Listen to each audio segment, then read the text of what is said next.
It's the automotive icon of the 1980s, the Mercedes-Benz W123, a bestseller which had delivery waits of up to 2 years.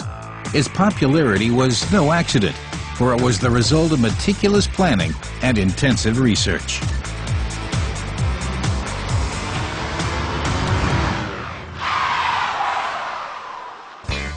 In 1976, the W123 had some tough shoes to fill. Its assignment? To exceed its /8 predecessor in all respects.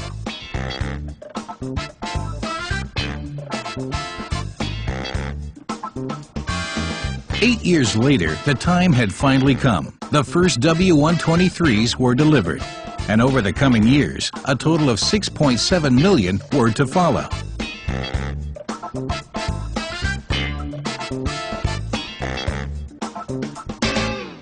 The successful sedan and coupe variants were joined for the first time by a Mercedes-Benz station wagon.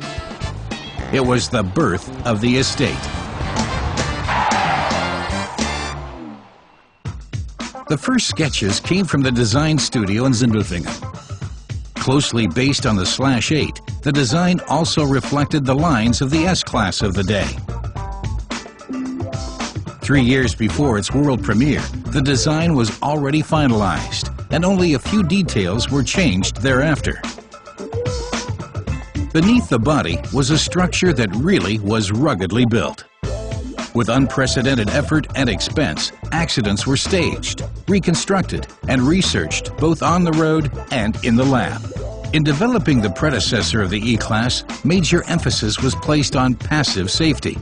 Not only were there crush zones designed in to protect the occupants, numerous crash tests led to the development of a safety steering column, which, in the event of an accident, was designed to deform in a specific, predefined way to reduce the risk of occupant injury.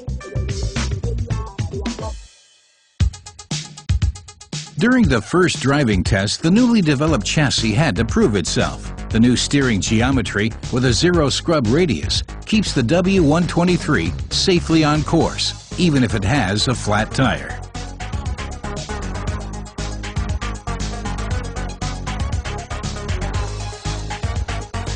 Whenever human test drivers weren't precise enough, the driver simulator came into use.